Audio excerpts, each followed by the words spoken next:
Ya, mi nombre es, bueno, muy buenos días. Mi nombre es Hernán Salinas Burgos y yo vengo en representación del Instituto Libertad. ¿Perdón? Mi RUT el 6372460-2. Ok. Bien, como yo les decía, vengo en representación del Instituto Libertad y la idea de esta presentación es referirse a los aspectos que tiene el proyecto de nueva constitución en materia internacional, tanto en lo que se refiere a las materias propias de política exterior, como a las relaciones del derecho internacional con el derecho nacional. Eh, Teniendo presente el proyecto de convención que se ha eh, presentado, me quiero referir a 5 puntos, ¿no es cierto? Muy brevemente y teniendo relación al proyecto. Primero, respecto al artículo quinto, ¿no es cierto? Que se refiere a, a los fundamentos del orden constitucional, soberanía y derechos humanos. En segundo lugar, me voy a referir al tema de la jerarquía de los tratados, que es un tema que no está, ¿no es cierto?, tomado por el proyecto.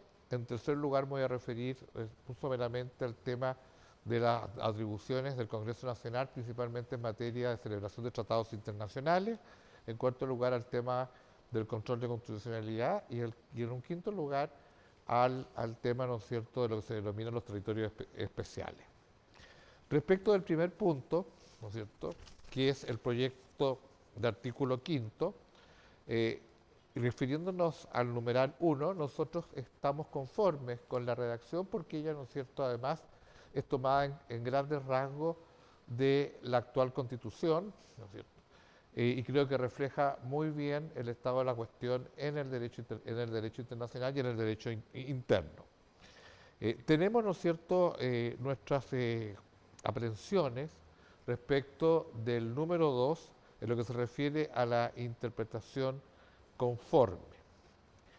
Eh, de acuerdo a este número, las normas del derecho interno deben interpretarse en forma compatible con aquellos tratados, que son los tratados sobre derechos humanos, favoreciendo la protección más amplia de la persona. Creemos que esta norma tiene que ser acotada y teniendo presente, ¿no es cierto?, el derecho comparado y constituciones modernas, como es la Constitución española, como es la Constitución colombiana, y el mismo proyecto presentado por la expresidenta Michelle Bachelet, ¿cierto?, creemos que lo que tiene que ser sujeto a una interpretación conforme no son las normas de derecho interno, sino que son las normas constitucionales en la materia en relación con los tratados de derechos humanos, ¿no es cierto? La redacción actual nos lleva a un mar sin fondo y de alguna manera puede interpretarse que los tratados internacionales en materia de derechos humanos están por encima incluso de la Constitución Nacional. Por lo tanto, estamos muy de acuerdo en que esa interpretación conforme se acote a las normas de derechos humanos en materia, que están en la Constitución y que se interpreten más que en forma compatible, en forma armónica con los tratados internacionales. En cuanto a la interpretación pro homine, ¿no es cierto?, no es que estemos de acuerdo con el principio, lo que creemos es de que es restrictivo, porque primero, ¿no es cierto?, su interpretación es muy subjetiva, ¿no es cierto? ¿Qué es lo que es pro homine, pro derechos humanos? ¿No es cierto? Usted puede interpretar de distintas maneras, de acuerdo incluso a sus concepciones valóricas, lo que puede ser en favor de la persona humana y no. Creemos, ¿no es cierto?, que además esto limita la tomada en cuenta de otros principios rectores, ¿no es cierto?, en materia de interpretación. Por lo tanto, creo que sin rechazar el principio, creo que su consagración solamente va a confundir, va a traer problemas interpretativos y va a restringir la aplicación de otros principios. Por lo tanto, lo que postulamos es su eliminación.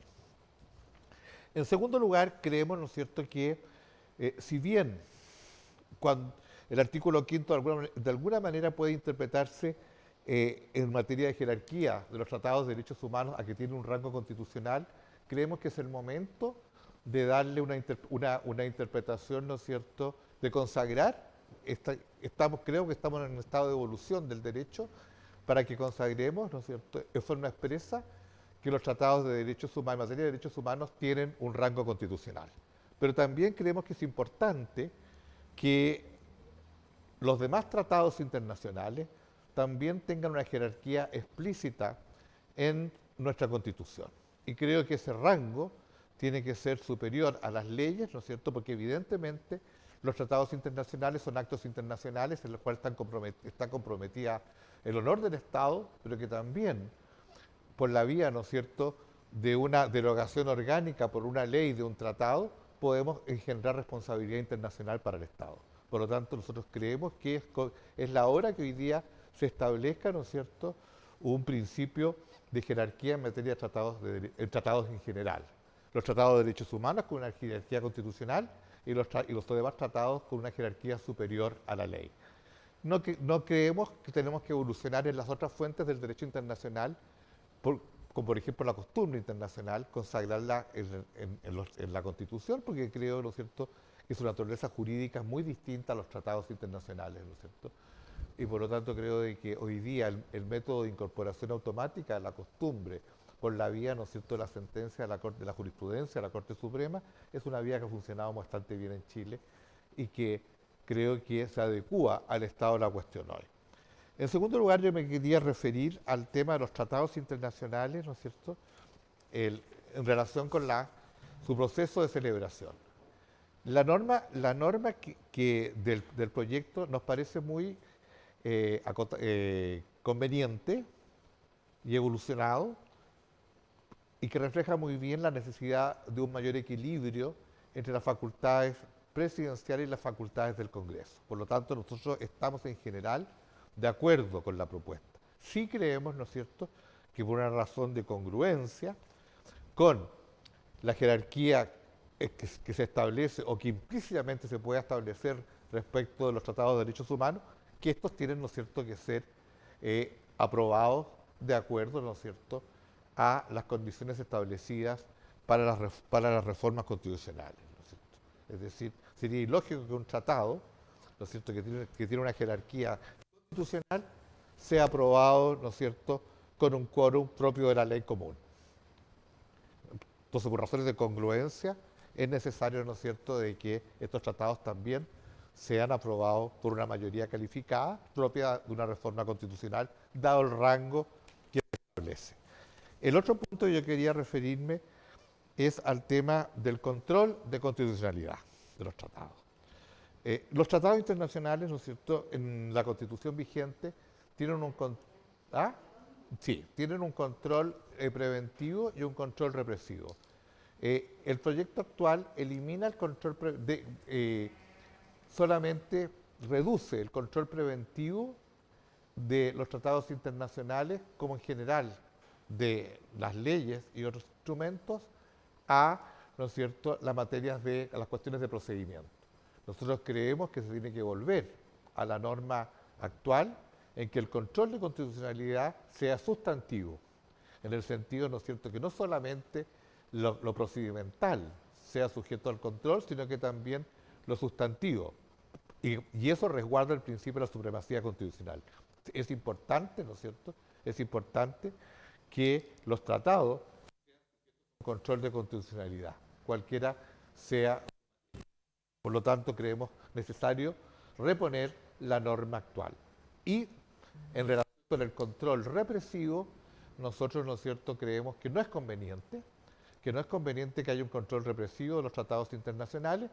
Ese control es post, porque evidentemente podría generar responsabilidad internacional para el Estado, en la medida que a través del recurso de inaplicabilidad dejemos sin efecto una norma de un tratado y eso pudiera engendrar responsabilidad internacional del Estado.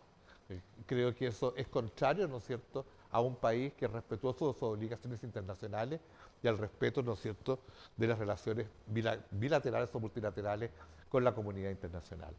Y por último, quería señalar que en cuanto a los denominados territorios especiales, me parece que no es conveniente usar esa expresión yo me refiero a la isla de Pascua, a la isla Fernández, a la isla de Juan Fernández, y solamente referirse, ¿no es cierto?, como estatutos especiales. O sea, podría, ¿no es cierto?, eso generar una confusión en aspectos de nuestra soberanía territorial. Muchas gracias.